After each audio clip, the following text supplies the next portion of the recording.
Call the meeting to order and begin with the flag salute. Please stand.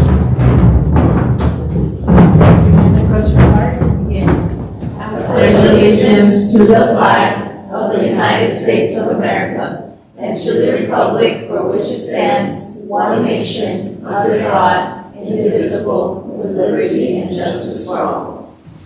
Please be seated.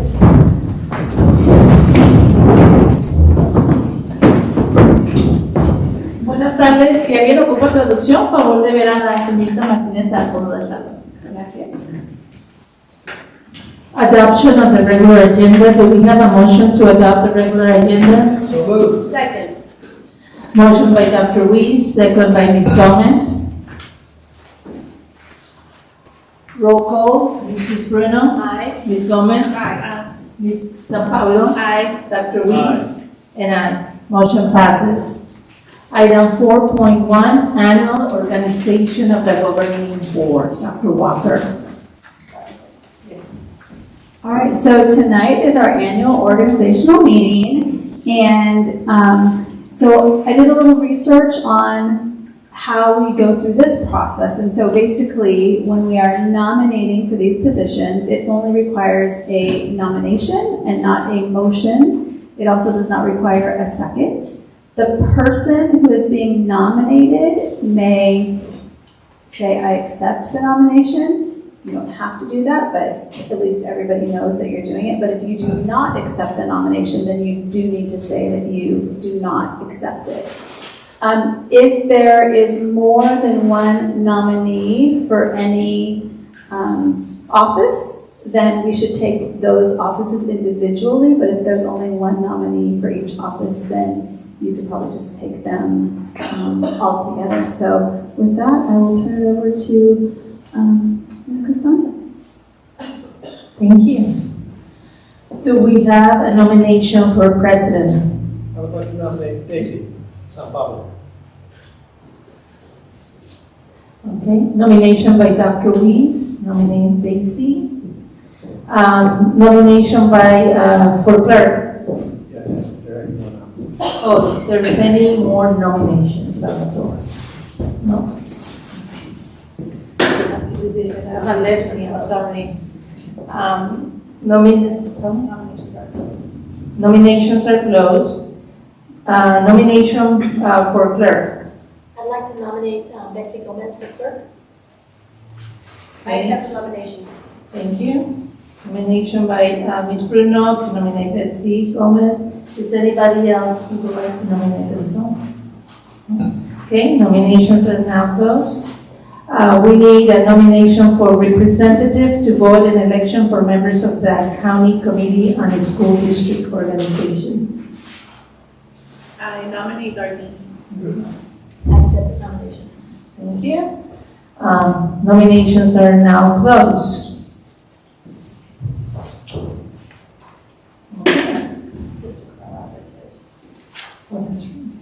And then we have one more, the nomination for District Collaborative Leadership Team Representative. I'd like to nominate Daisy San Pablo. Okay, I accept. okay. Is anybody else who would like to nominate themselves? Okay, motion closed.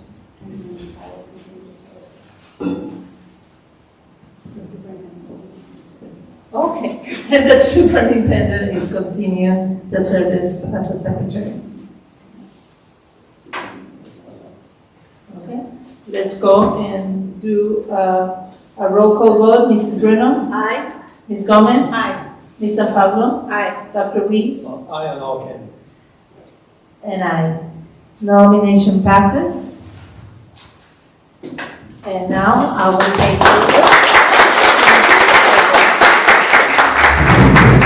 Congratulations, Madam President. Thank you. Thank you. Just want to say thank you to Trustee Costanza for serving as president for the last year. So thank you very much, and for also the transition, helping Ms. San Pablo. Thank you. It was a pleasure. Thank you. I look forward to this year as president.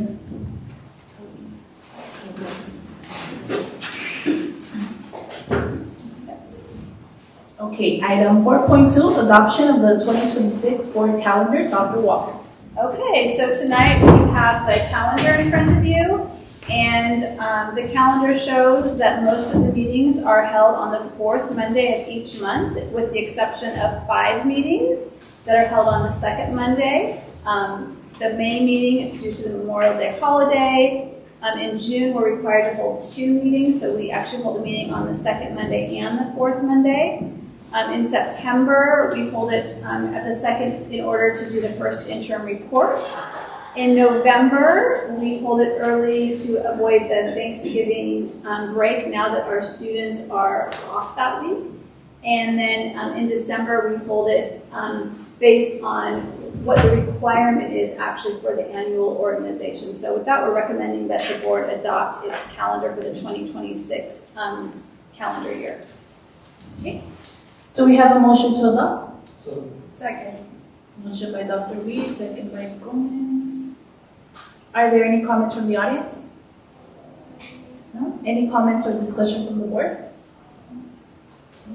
Okay, roll call vote. Ms. Bruno? Aye. Ms. Constanza? Aye. Ms. Gomez? Aye. Dr. Reed? aye. And myself, aye. Motion passes 5-0. Okay. Item 5.1, Parkview Elementary School, Ms. Jimenez.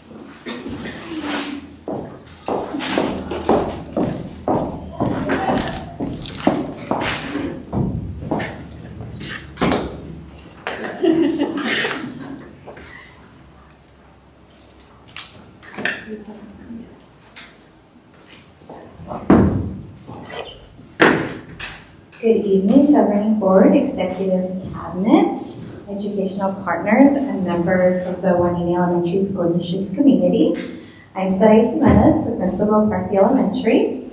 I am pleased to introduce, over there, our assistant principal, Ms. Amy Smiley, who brings over 20 years of experience in public education and has worked closely with Parkview for the past 4 years as our program specialist. Together, we are proud to continue the strong work happening at Parkview. This evening, I will share highlights across 3 key data sources that guide our work: CASP results, Panorama, social-emotional learning data, Ames Web Plus academic data, all of this along with student engagement. Ms. Jimenez, can you let the board know that they have copies of the presentation? Oh, yes. The copy's right in front of you. I'm sorry, it's a little awkward but behind you, but yes, and you should have a presentation in front of you. So together, these measures help us monitor student growth, identify areas of need, and adjust instruction and supports accordingly. Slide 3 and slide 4. So these next 2 slides highlight our CASP, English Language Arts, and Math performance. So while these scores are not yet where we want them to be, they provide important information that helps guide our instructional planning and improvement efforts. When reviewing this data, it is also important to consider key contextual variables. For example, when you look at the data, the 5th grade cohort, which was the 24-25 school year, represents a group of students who receive foundational literacy and math instruction during their earliest years of schooling, including kindergarten, during a period of significant disruption to early education, aka COVID. But despite these challenges, we are using CASP data as one of multiple measures to analyze trends, identify instructional strengths and gaps, and determine where targeted supports are most needed. This analysis directly informs the work of our MTSS and instructional leadership teams as we refine practices, strengthen foundational skills, and align instruction to support long-term academic growth. So here you see 3 years of data. On the left for standard exceeded, standards met. On the right-hand side, you will see the standards nearly met and standards not met over the 3 years. And this is our math data. On slide 4 for you. For slide 5 on your packets. Currently, the students in kindergarten through 5th grade are being assessed in math, and students in 3rd through 5th grade are being assessed in English Language Arts using Ames Web Plus. Once this testing window closes, we will be able to conduct a more comprehensive analysis and make year-over-year comparisons. So the data that you see right now is the data that was administered, or the assessment data that was administered to our students at the start of the school year. In addition, students in kindergarten through 2nd grade will be assessed in January using MClass, which aligns, did it end? I think my mic. Sorry about that. Somebody broke the mic when they dropped it.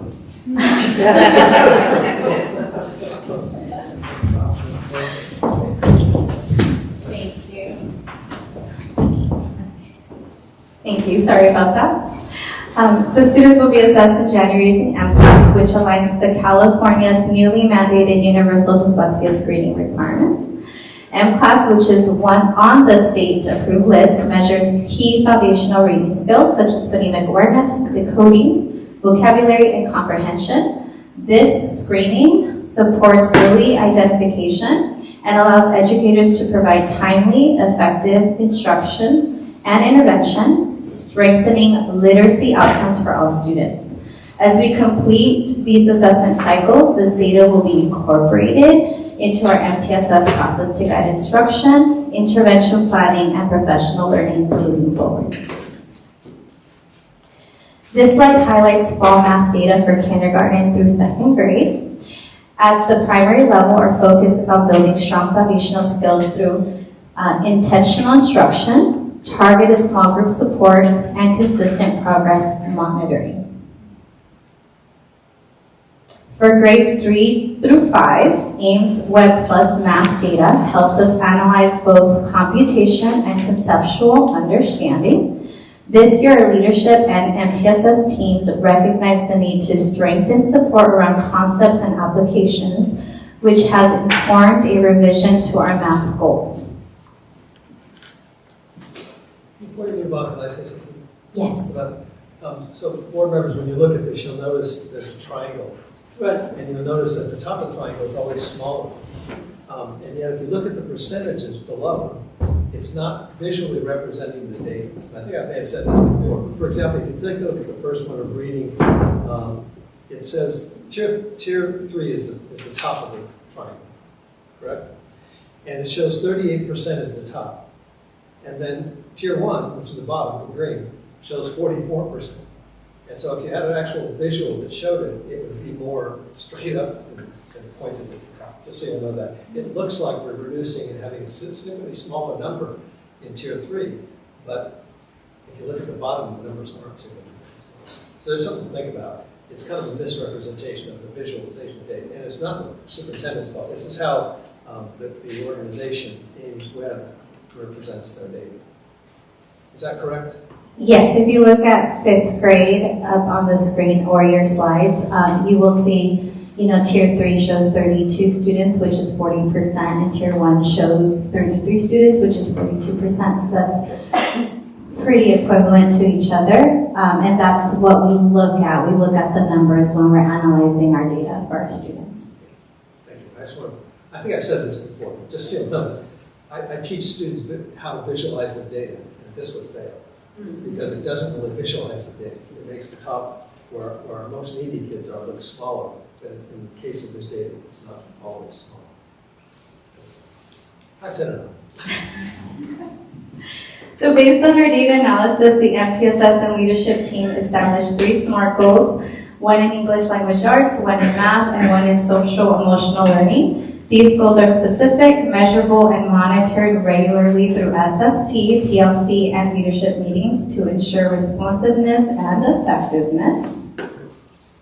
Our ELA SMART goal is to increase the percentage of students performing at or above benchmark on the Ames Web oral reading fluency, assessed by 5% by the end of the school year. We chose oral reading fluency because it's similar to what we used to do, which is running records, where teachers are really able to read with the student, and it's a part of diagnosing, the literacy needs for the students. This slide also highlights our progress with targeted intervention plans to the left, and the systems we have in place to monitor student growth. So this year we expanded our use of panorama intervention groups to support both individual and student needs and group student needs. So these intervention plans are structured around defined intervention cycles, specific instructional strategies, and ongoing progress monitoring, allowing staff to regularly review students' response and make timely adjustments.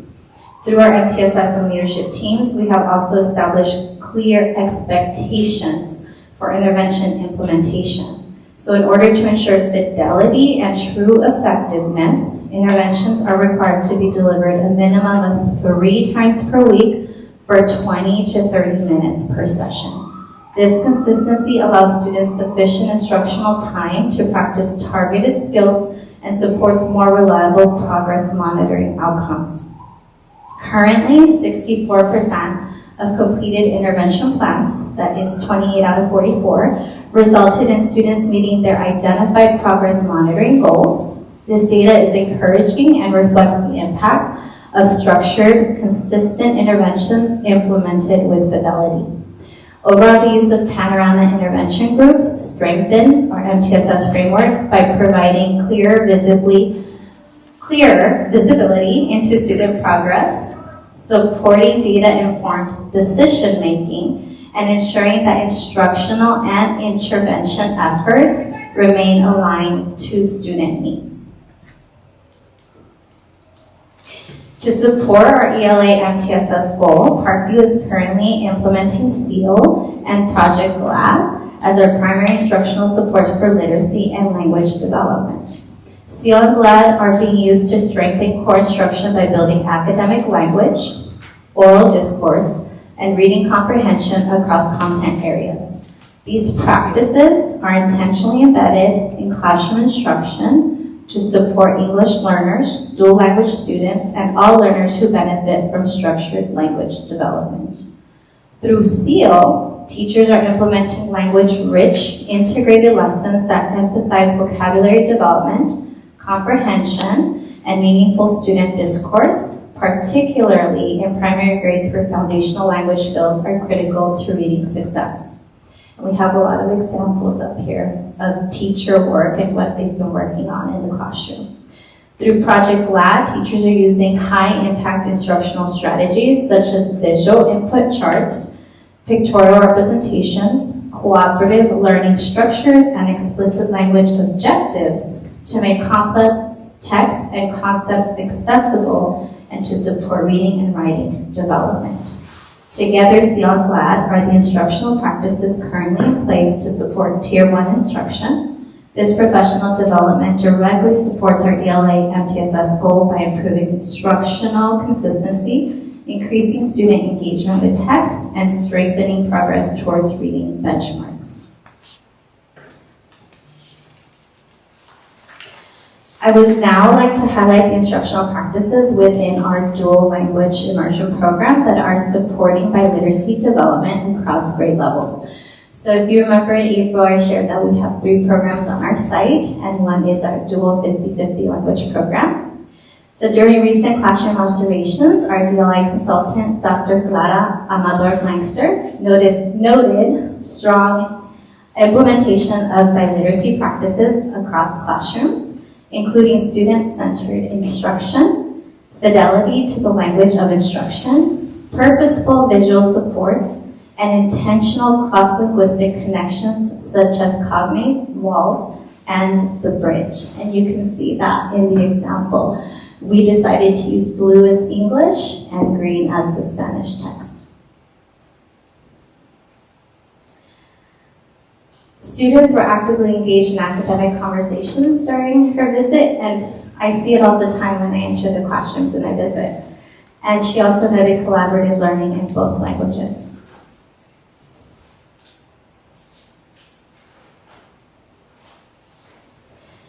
This slide highlights our data, some of which is within the context of Parkview's dual language immersion program trajectory. So when I say some data, it's because this does include the cohort. If you see grades 3, we're looking at when they were in grade 3, then in 23-24 grade 4, and then last year in grade 5. So this data includes that cohort. And I've included that as part of our progress with the dual language program because we have 2 dual language classes and 1 SEI class. So the majority of our students are dual who are taking these CASP assessments.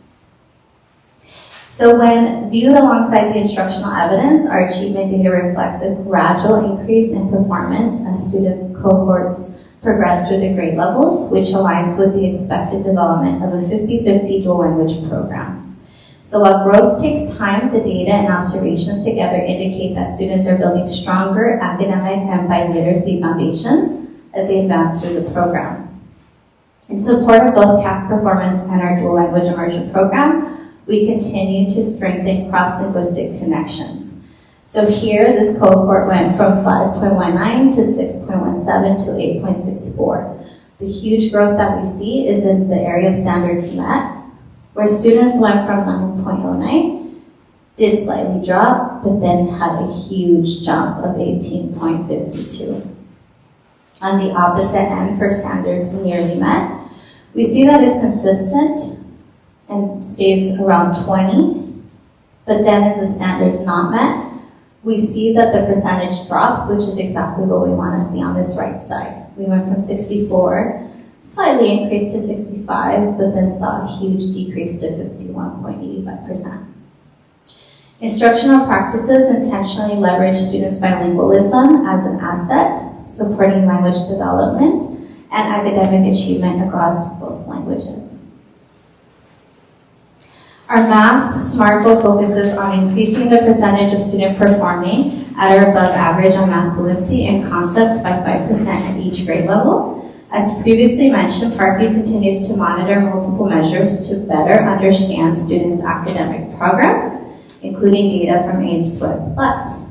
In addition to these data sources, our instructional work this year has been strengthened through targeted professional development with the UCLA Math Project. Our professional development focus has been on UCLA math training for teachers in kindergarten through 5th grade. This work supports instructional coherence, strengthens conceptual understanding, and aligns classroom instruction with effective intervention practices. Since we are currently in year 1 of professional development, we are excited to see the continued impact of this professional learning of instruction, targeted interventions, and ultimately student achievement and assessment outcomes as this work continues to become more embedded across classrooms. Our social emotional learning SMART goal focuses on increasing students' sense of belonging in grades 3 through 5 by 5% based on spring panorama data. This goal is supported through second step lessons and targeted panorama playbook strategies implemented weekly by classroom teachers and our school counselor. And our school counselor also follows their own curriculum that they developed over the last few years. So Panorama student competency measures provide insight into how students perceive their sense of belonging, relationships, and overall school experience. This data helps us identify trends, target supports, and ensure that students feel connected, supported, and valued within our school community. We have already begun to see positive movement in this area. From spring 2025 to fall 2025, students' sense of belonging increased from 54 to 58%, reflecting both an overall gain and a shift into a higher national percentile range. This early improvement suggests that our targeted SEL supports and intentional classroom practices are beginning to have a meaningful impact. And we will continue to monitor this data as we build on this momentum throughout the year. Yes? Is this grades 3 through 5 data? Yes, it is. So this relates directly to your goal you set, and that goal is for next year, right? It's this year. But not this data. I'm sorry? But not this data, right? Because this is a 4% growth. Yes. So you're looking for 5 for next year. No, for this year. So we've already seen from last year to this year. Spring. Mm-hmm. Got it. Yeah, that first spring 2025, we looked at sense of belonging because that was our area of need. And when you look at sense of belonging last year from 54 to now in the fall, we saw, even though it's not this, lost our 5th grade group and have a new group, right? We still saw an increase from the spring with the majority of our students to this fall. So then, when you report to us next year, you'll show us the spring data that compares to that spring data from 25 to Yes. 26? I can definitely do that. And Yeah. that's where 5% should be, right? Yes. Okay, that's what I was trying to figure out, where the goal was set. Thank you. Yeah. But we're looking good so far. Yeah, you're 4% already. Yes.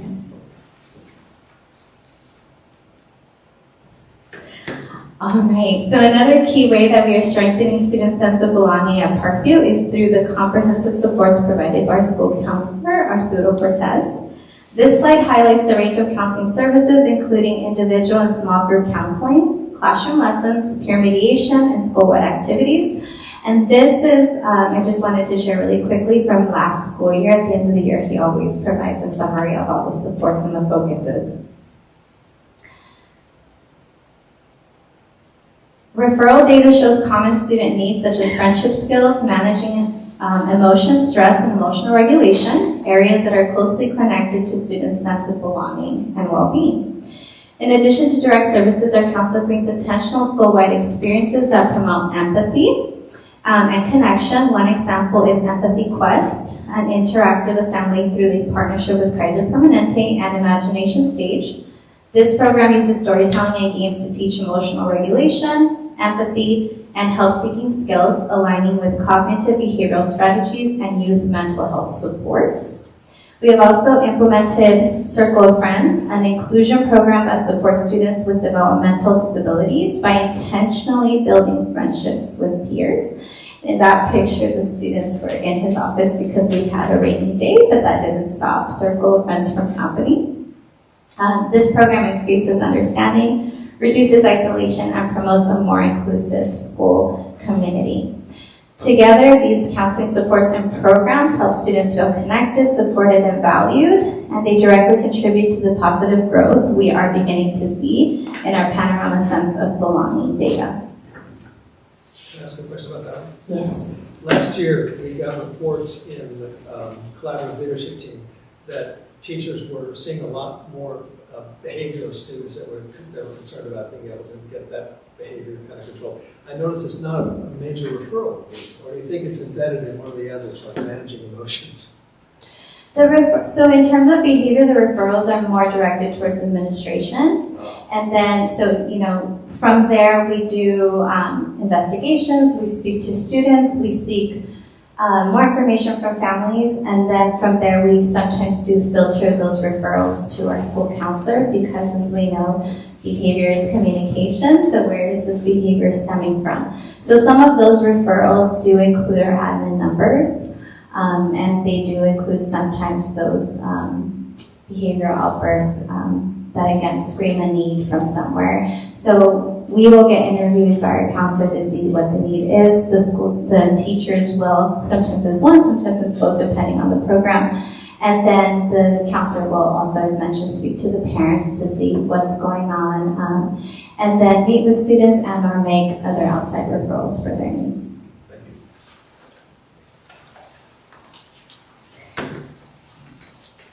And another way that we intentionally build a sense of belonging at Parkview is through school-wide leadership structures and student voice opportunities. AVID also plays an important role in fostering belonging by creating structured opportunities for students to develop confidence, goal-setting skills, and a strong academic identity.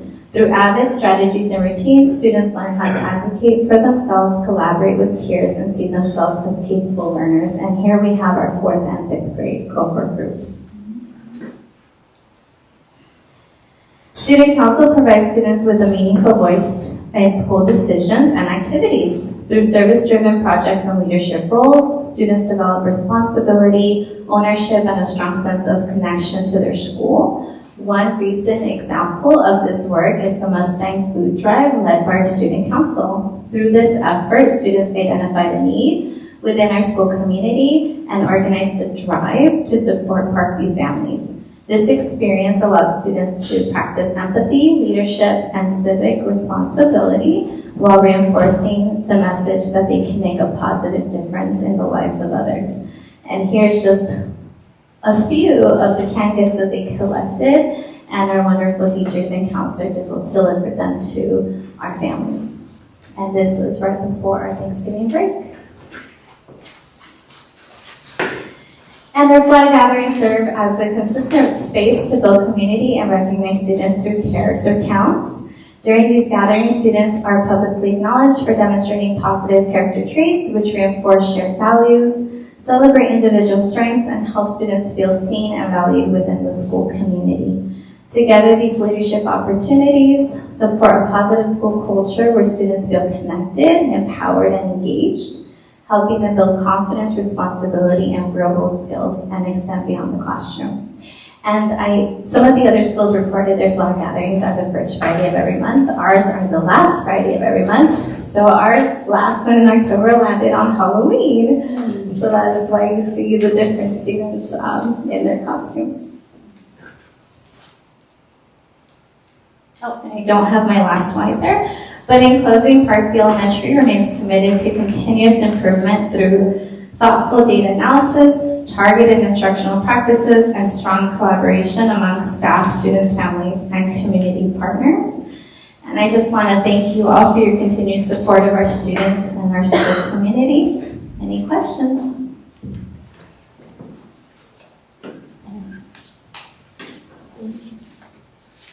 Are there any questions? Thank you.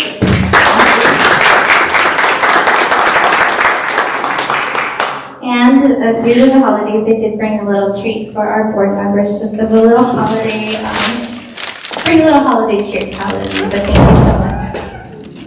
We've been treats.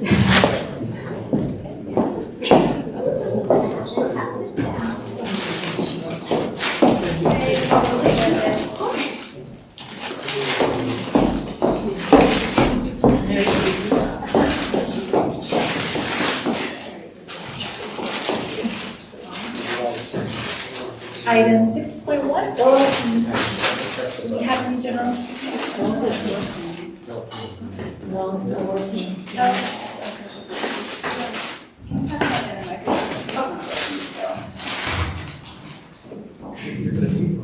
Yes, but maybe that was not working. That one, it was just off. Or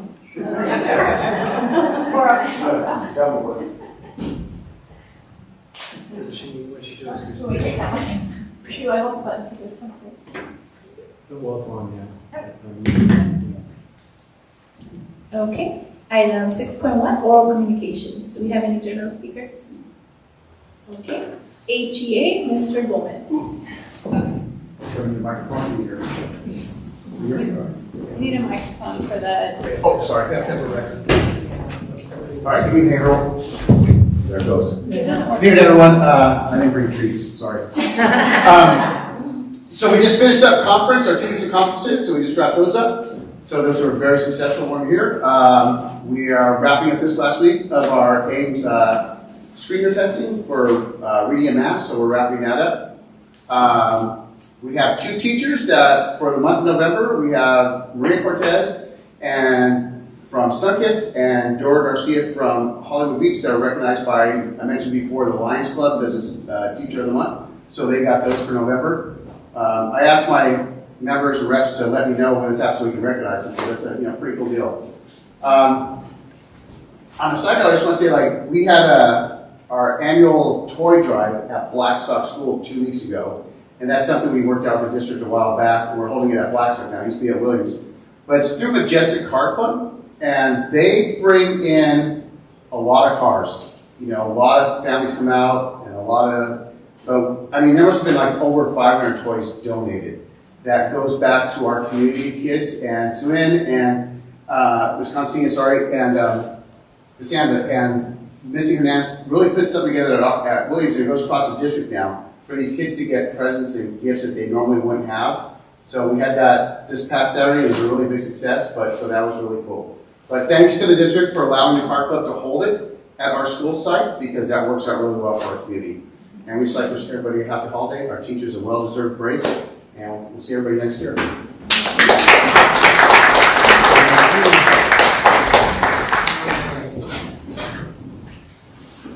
CSEA, Mr. Ayala. Board Representative. I'm not starting. I'll do it. Can you use the microphone?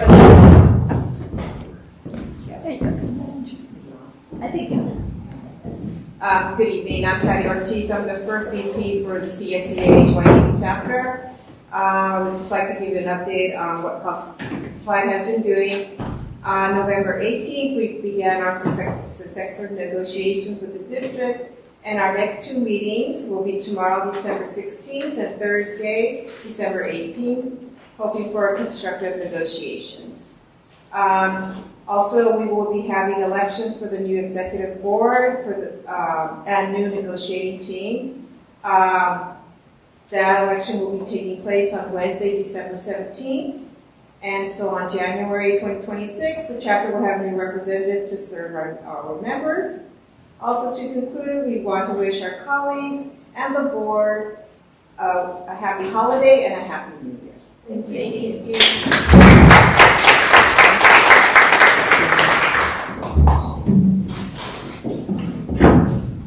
Item 6.2, written communications. So we have two items for written communication. The first one is a letter from Dr. Morales, Ventura County Superintendent of Schools, and he sent this letter shortly after the California School Dashboard was released to let us know that based on the state and local indicators, our district is no longer eligible for differentiated assistance. So that's a good thing. So this reflects areas of growth and positive movement in key performance indicators. So that was great news. And then the other item that we received is a letter from our auditors letting us know that our audit has been completed and that will be presented to you next month. I will share a copy of this letter with all the board members in Friday's communication.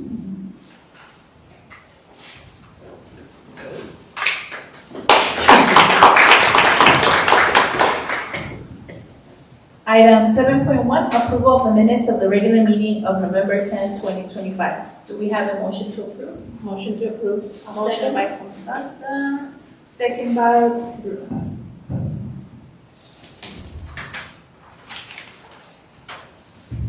Are there any comments or discussion from the board? Roll call vote. Ms. Bruno? Aye. Ms. Constanza? Aye. Ms. Gomez? Aye. Dr. Weiss? Aye. And myself, aye. Motion passes 5-0.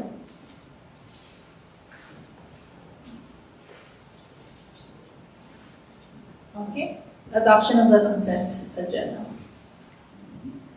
Are there any requests from the board, staff, or audience to remove an item or transfer it from the consent agenda to the action agenda? No? All right. Do we have a motion to adopt the consent agenda? So moved. Second. Okay. Motion by Dr. Weiss, second by Gomez. Roll call vote. Ms. Bruno? Aye. Ms. Constanza? Aye. Ms. Gomez? Aye. Dr. Weiss? Aye. And myself, aye. Motion passes 5-0. Item 9.1, acceptance of initial bargaining proposal for 2025-2026 reopener collective bargaining represented by HEA to the district. Mr. Castellano. Good evening. Recently, we received communication from the Wyoming Education Association about their initial bargaining proposal for the 25-26 reopener, and it is recommended that the governing board accept the initial bargaining proposal presented by HEA to the Wyoming School District for the 25-26 reopener collective bargaining agreement. Do we have a motion to accept? Motion. Motion by Constanza. I'll second. Second by, Bruno. Okay, roll call vote. Ms. Bruno? Aye. Ms. Constanza? Aye. Ms. Gomez? Aye. Dr. Weiss? Aye. And myself, aye. Motion passes 5-0. Okay, item 10.1, approve certification based on the first period interim financial report for the period ended October 31, 2025, and resolution B252604. Ms. Marshall. Good evening, governing board members. I'm going to try and remind you to turn to the next slide since you're not facing the section. So, We'll start off on the second slide. So tonight I will be outlining the district's 25-26 first interim budget report. The purpose of the first interim revision to the budget is to bring forward the 24-25 ending fund balances, add carryovers, and capture any changes that have occurred since the adopted budget. As part of the report, we complete the multi-year projection for the board to certify that the district can meet its financial obligations. Next slide. This slide shows the purpose of our first interim budget report. It shows the current fiscal status of the district budget. It identifies revenue received after the budget adoption and determines how we maintain fiscal health and solvency. Next slide. This slide just kind of expands on the last slide. It actually shows that first interim is as of October 31st. It states how we closed the books. We have carryovers. Here's the ending fund balances have been finalized at unemployment actuals. And so now we have all new data updated in the 25-26. Next slide, please. We will start with the major changes in revenue, and our total revenue increased $2.3 million since our adopted estimates. Our local control funding formula base grant had a slight increase since adopted budget, approximately $140,000. Federal funding for public education continues to evolve, and the title funds had a slight decrease as we anticipate federal funding reductions. Next slide, please. So the state revenue had the biggest increase to our revenue. We have a new restricted grant, the Student Support Professional Development Block Grant, approximately $1.9 million. And we had additional funding for the Learning Recovery Emergency Block Grant, approximately $463,000. And for our local revenue, all funding is projected to remain the same except for additional funds for our safety credits that we receive from the Ventura County Schools Self-Funding Authority. Next slide, please. On the expense side, we had a total increase of approximately $3 million. Salaries and benefits increased due to a vacant speech language therapist positions being filled. Classified support salaries increased slightly, and the benefits followed, so they slightly increased due to the additional positions. Next slide, please.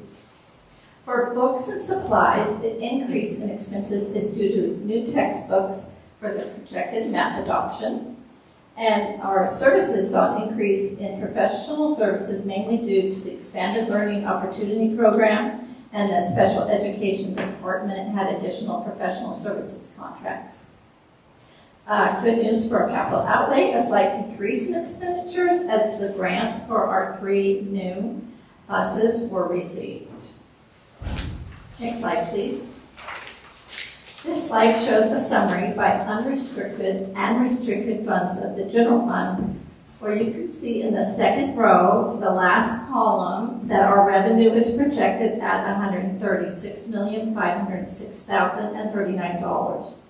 The next line shows expenditures projected at $151,940,644. It shows deficit spending, and we have a projected ending fund balance on the last line of $37,307,699. Next slide, please. The projected ending fund balance, here's the components, which shows that we have $20,000 for revolving cash and stores. We have 4.558220 is our 3% economic reserve. We have set aside $9.4 million for one-time restricted funds. We have approximately $14.5 million for instruction, facility, and tech projects. We have approximately $4 million for textbook adoption and $4.8 million for enrollment volatility. Next slide, please. This slide is a snapshot of our other funds. We have a child nutrition, we have a bond building, we have capital facilities, we have school facilities, and we have a bond interest and redemption fund. And these all show that we end with a positive ending balance across the board on the last line. Next slide, please. So for the multi-year projection, the purpose of the multi-year projection is to use the information currently available to predict the stability of the budget for the future fiscal health of the district. So the governing board submits certification to the county that the district can meet its obligation for this year and future years. At this time, we are using the latest version of the School Services of California dartboard that projects a 2.3% COLA for 25-26. Next slide, please. This slide explains the different certification statuses. So there's positive certification, a qualified certification, and a negative certification. So the district has always maintained a positive certification. And the MYP shows we are meeting our current financial obligations and for the subsequent 2 years. Next slide, please. Here's some of the criteria used in calculating the MYP. So an unduplicated pupil count for the current year is 83.61%. Next year, 84.14%, and for 27-28, 84.16%. The stepping column for the out years projects a cost of $917,343 for both years. For property and liability insurance, a 5% increase is projected for the out years, and utilities are projected at a 3% increase for the out years. Next slide, please. Question. Oh, please. On this slide, you show about a 0.5 percentage point increase over the next 2 years in unduplicated count. Why? Well, we are reducing enrollment, we're projecting an enrollment decline, and just based on the trends, we looked at like it was going to increase a little, and that's why we kind of held it steady. It's not a huge leap. Yeah. What if there was some rationale? But you just trends. just guesstimate. Yes, predictions. So we don't find that we're losing students in the unduplicated count due to the ice raids and all that other stuff? It did dip this year. It truly did. I mean, but we're hoping that like people will come back. I mean, we're hoping, I don't know, it's a projection. We can see how it looks, and at second interim, we could change it. Okay, that's the reason I asked, because I anticipated it would drop. Dropping. So, Okay. Yeah, I would definitely say that part of our drop is due to immigration concerns because we were down significantly more than what we had planned for, just based on our trends. So I would say yes. and that could affect English learners, children in poverty, probably not foster. Those two might be affected. Okay, thank you. Thank you. You're out of Okay. this. Yes. So, in addition, here are some of the assumptions used where you can see on the top row that we are projecting a decrease to our ADA for both out years. The LCFF funding declined this year due to the 3-year ADA average catching up with us. The LCFF funding increases slightly in 27-28 as the per pupil funding rate increases. So our CalSTRS rates remain steady, while PERS rates decline this year, next year, but they increase in 27-28. Next slide, please. Okay, with these assumptions, here's the 3-year outlook. So the multi-year projection supports the governing board's ability to certify our stability. And so at the 4th line down, the revenue over expenditure line, it shows the impact of the spending down of one-time funds over the next few years. Usually we do not show carryover funds included in the restricted revenue for the out years, as the theory is that they should be expensed in the year they were allocated. But with the influx of the one-time funds that have varying expiration dates, there are some of these funds included in the out years.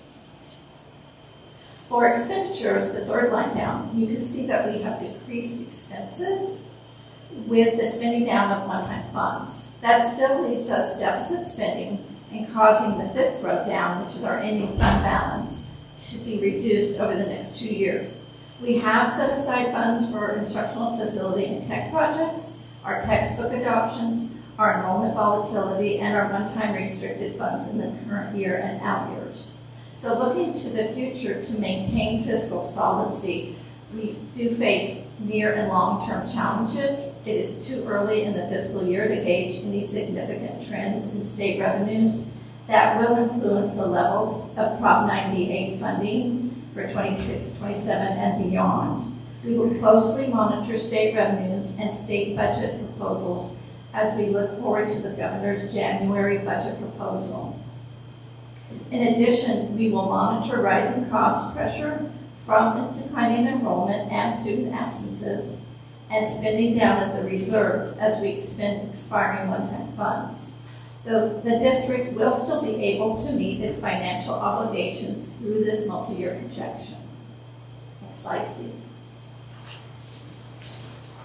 So this concludes the first interim presentation. It is recommended that the board approve a positive certification and approve resolution B25-26-04 to revise the 25-26 first interim budget and projections. So are there any questions? Any questions, Dr. Lee? So I noticed that our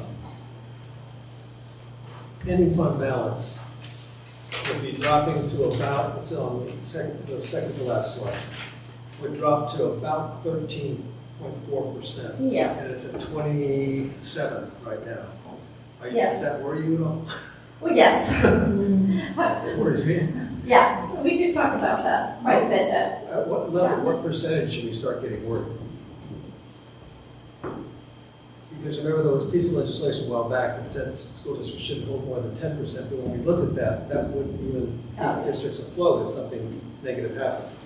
And so most districts are holding in upwards of 30% in their budgets. So our goal has been historically to not go below 10%. So if you look on the line where it shows the deficit spending amount, you'll see that that is going down. So we're working every year to decrease the amount where we are deficit spending. Because we do have a healthy reserve, we've tried to preserve programs for as long as we could, and sort of have wanted to wait until we get to that point before we start really looking deep. So we've been taking strategic action to scale back as enrollment has declined, reducing positions every year with retirements, but it's something we've been keeping a really close eye on. So at what percentage should this board become concerned? Like I said, we're trying to keep the reserve at 10%, so the requirement is 3%. So that's That's required 10%. Yeah. You can't have less than that, you know. 10% is fairly thin compared to most districts, as I'm sure you know, as you're a business person. I don't know, I think by 27, 28, I don't know, just worse going to be I think I just calculated 12%. 13%. Yeah, I think, Pat, you had the numbers, didn't you? I thought it was higher than that on that third year. Well, I'm just using revenue versus that unassigned. Total expenditures. Not to include the 3%. So it would actually be 16.4%. Yeah, at 3%. Okay. Okay. I just wanted to know, what point are we going to say? Nope. We're going to have to make. Yeah, I mean, I think at this point we are saying that to too many things, looking at every time we have a vacancy, we're looking at all of our contracts, looking at sort of everything that we can do. But like I said, in the past, this board has said they didn't want to go below 10% was the direction. So that's what we kind of had as that minimum threshold. Thanks. We're definitely hoping to come in better than that, yes. Correct, yeah. Any more Thank you. questions?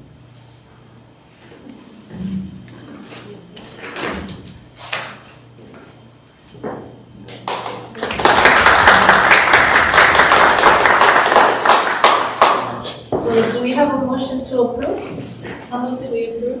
I'll second. Bruno, motion by Bruno, second by Dr. Lee. Roll call vote, Ms. Before Bruno? you do, questions or discussion by the board about the audience? Does the audience have any questions? No? Okay, Thank you for the reminder. Okay, so roll call vote. Ms. Bruno? Aye. Ms. Constanza? Aye. Ms. Gomez? Aye. Dr. Weiss? Aye. Okay, and myself, aye.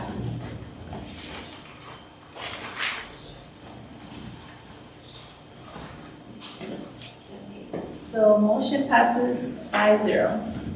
Item 10.2, approval of list of qualified architectural service providers for Measure C bond projects. Mr. Ragsdale. Good evening, thank you. As you may recall, on May 13, 2024, the Wyoming School District Board of Education adopted Resolution B 2324-14, authorizing the sale of voter-approved Measure C general obligation bonds to fund district facility projects. To prepare for these bond projects, district staff issued a request for qualifications to vet and establish a pool of qualified architectural service providers for future projects. Following RFQ analysis, staff identified a list of qualified architects. This pre-qualification streamlines the selection of service providers for specific Measure C bond projects. Staff recommends the governing board approve this list of qualified architectural service providers. Staff also requests authorization to negotiate and execute separate service agreements with these firms as projects arise, with the final agreements being presented to the board for ratification. Do we have a motion to approve? Motion to approve. Motion by Constanza. Second. Ms. Gomez. Are there any questions? Dr. Weiss. Do we give any preference to businesses that are here in Ventura County? I see two of them out of the. Really, we would like to, but I think what we're going to look for is is a proposal for each specific project that really meets the needs of the district. Obviously, we can use that as one of the criteria, but there will be others. Thanks. Are there any questions from the audience? Okay. So roll call vote. Ms. Bruno? Aye. Ms. Constanza? Aye. Ms. Gomez? Aye. Dr. Weiss? Aye. And myself, aye. Motion passes 5-0. Educational services, item 11.1, Williams Annual Summary Report 2024-25, Dr. Walker. Yes, Ventura County Office of Education completed their 2024 Williams Settlement Report, and the review confirmed that the district provides sufficient instructional materials, maintains clean and functional facilities, ensures proper teacher assignments, and maintains accurate school accountability report cards. So we also received the Williams Settlement Summary, and this item is an informational item only, so no action needs to be taken.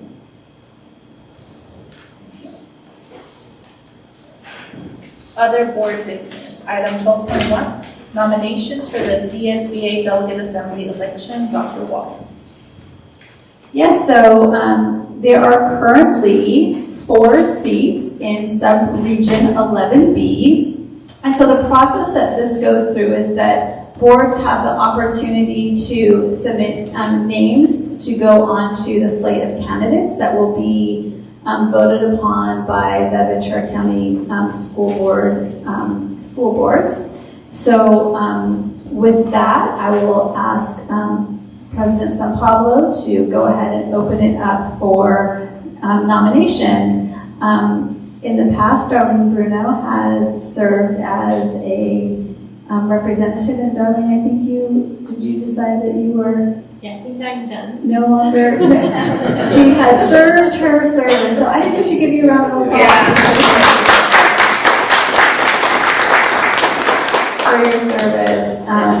So I will go ahead and turn it over to you. So do we have any nominations? I would like to nominate Daisy San Pablo to serve on the Delegate Assembly. Okay, I accept. Are there any more nominations? Okay, nominations are now closed. Roll call vote. Ms. Bruno? Aye. Ms. Constanza. Aye. Ms. Gomez. Aye. Dr. Weiss. Aye. And myself, aye. Nomination passes 5-0. Okay. Monthly reports and advanced planning. Item 13.1, trustee reports. Ms. Bruno. Well, I attended the CSBA Annual Education Conference and enjoyed all of the sessions that I went to, a lot of them on AI, a few that were over my head, definitely. So I just sat there and listened, but I did learn to use the QR code thing. Never touched that before. And the first one I went to, they said, well, take a picture of this QR. And I'm going, no, goodbye. And fortunately, I had lunch with Mr. Ragsdale, and he told me how to use it. So very educational. I think that's about it for me. You went to the, Oh, I did. and also went to lunch. I went to our wonderful winter festival, is that what we call it? That's organized so beautifully for our families. That was awesome. And then I went to the performances at the Oxnard Performing Arts Center, the 3 o'clock show of our kids, getting up on stage, singing and dancing, and just really proud of themselves for being up there, waving at their parents. And it was adorable. Okay, Ms. Constanza. All right, I wrote it down because I won't forget. I also attend the CSBA conference, and I went to a few different workshops that got my attention. One was the student success by improving attendance, and one of the messages that it was saying that that we need to develop positive relationships between the students and adults. And the other one that they talk about it also was about how we have to have also relationships with the district county offices of education, that we can work together to achieve the goal. And I thought that was important. The other workshop that it was very close to my heart, as you might know, it was the response of immigration enforcement and policies and practice. It was packed. Just it was a good thing, but also we learned about the interactions with immigration officials while we have to prioritizing the student safety, and then we also the procedures for the staff to follow when when they face with the requests of the immigration officers, also how to access when they try to access the school's grounds by the federal immigration agents, and also understanding the components and just to make sure that we train everybody and that we know the most important thing was that when immigration was there, that immediately we need to, office staff and anybody has to report it to the principal, but immediately report it to Dr. Walker for her to have that in place. So that was very good. Also, I went to getting to the heart of trauma, and it was very touching how we need to help in that moments when right now the situation with ICE. I also attend the BAR 70 anniversary at BAR. It was incredible. The kids, I know they brought the upper grades into the cafeteria, and the other kids were watching it from the TV. And it was a party. They loved the mascot. Then we have all former teachers from, many, many years in back. And they also have all the pictures since the beginning when the teachers were dressing up and have ties, and the men have ties, and the hair, all the teachers' hairs were done. And I was like, oh my God. So that was very interesting, as the now. But also the mariachi performed, that it was amazing. And of course, when it's mariachi, it's a party. So the director invited everybody to the floor, and everybody started dancing, and the kids, and it was like a party. So that was amazing. And the last thing was I had attended to the Winterfest toy drive, which was incredible. And thank you to everyone in the school district for supporting and making it happen. Everybody contribute to it, and especially the committee of the Williams Elementary, who is Ms. Bautista, Ms. Granados, Ms. Hernandez, Ms. Dominguez, and Ms. Hennigan, which is really good, and it was very successful, and we have a lot of fun. And that was it for me. Ms. Gomez? Thank you. I attended Art 70th as well, and I had a really good time. I enjoyed the shout out to Dr. Walker for introducing our DLI program to our school and to our district. I also attended the show on Saturday. I enjoyed both the 3 p.m. shows. They were amazing. Rebecca was in Newsies Junior and she loved it. I enjoyed them both equally, but I also enjoyed Wainimi's, who even though they're not a DLI school, had songs in Spanish. That was really fun. And in case I don't get to see any of you the next few days, have a great holiday season. Enjoy your time off. I hope you get to spend quality time with your loved ones and get a lot of rest. Dr. Weiss? So I attended the CSBA Annual Education Conference in Sacramento and went to a bunch of sessions, but 2 that were really interesting was a panel of potential state superintendents of public instruction. And they seemed fairly qualified for the job. Then there was another panel by people who want to be the governor of the state of California. And that was rather depressing. And that's essentially the only thing I can think of. Don't we have better people than this that want to be our governor? And what they told us in one of the sessions following it was the people that were on the stage that we saw that day are probably not going to be the finalists in the governor's race. The people coming in now that are the millionaires in California. So it'll be interesting to watch what happens with that. So that was interesting. And I went to a bunch of different sessions on a bunch of different topics, all very interesting. The other thing I got to go to, and I usually don't have time to do this, but this was on a Saturday, and so I got to go to the live theater showcase that the other board members have talked about, and 4 of us were there, which is really great. And Juanita's presentation was on The Nightmare Before Christmas, which was great, and it was bilingual, and it was really terrific, and it was really seated in Mexican culture, which is kind of cool. And then Newsies, which is basically about unionization, which I thought was an interesting topic for our kids to learn about. And they were both wonderful, great performances. And so I want to get the word back to the BARD leadership and the Wainimi elementary leadership. What a great job they did. Our students really performed well. It was very exciting to see what they can do with remembering lines and dancing and singing and all this together. It was really quite something. And I think that's all I have. Okay. So I attended the Williams Winterfest as well. Darlene and I actually were in charge of food distribution, so it was really nice to meet the families as they came in and, just small talk. Everything was super well organized, very efficient. People were in and out, like they had a great time. You could just tell everybody was engaging. And it's really nice, especially given the hard times that we're going through, to see that through our district, families can have some holiday cheer. So that was really special, like the Christmas magic is alive. And then I also attended the live theater showcase. I watched The Nightmare Before Christmas and the Newsies Junior, which I've never heard about before because I don't watch Disney Plus.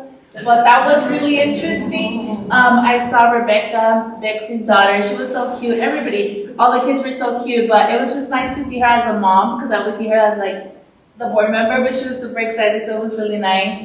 And both plays, you can just see like the dedication and the hard work from all the kids. And wow, like I was really truly amazed by all their talent.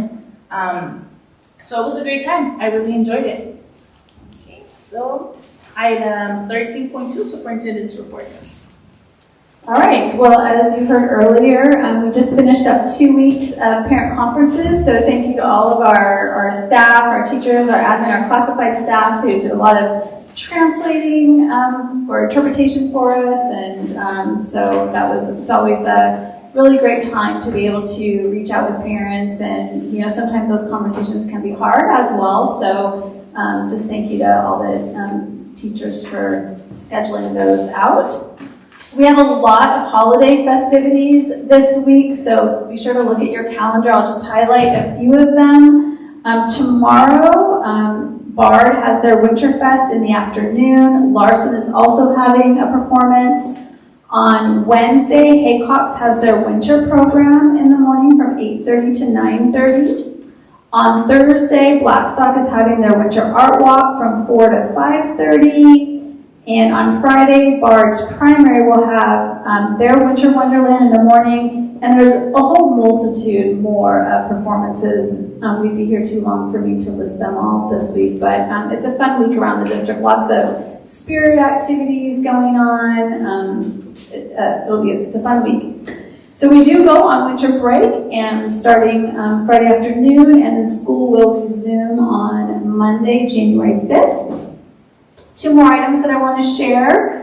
Congratulations to Grant Molina, who is one of our IT support technicians, and he successfully completed the California IT and Education, otherwise known as CITE, their technology management advancement program. So we're excited that he went through that program. It's a very rigorous program, and so congratulations to Grant Molina for participating in that.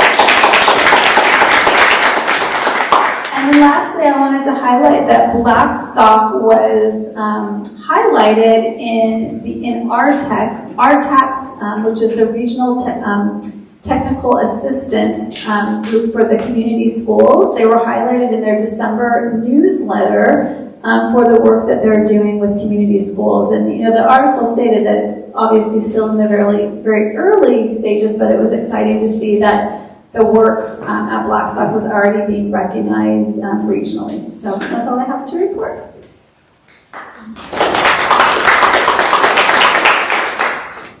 Okay, we will now go into closed session at 7:11 to discuss labor negotiations, existing litigation, and student matters. Thank you.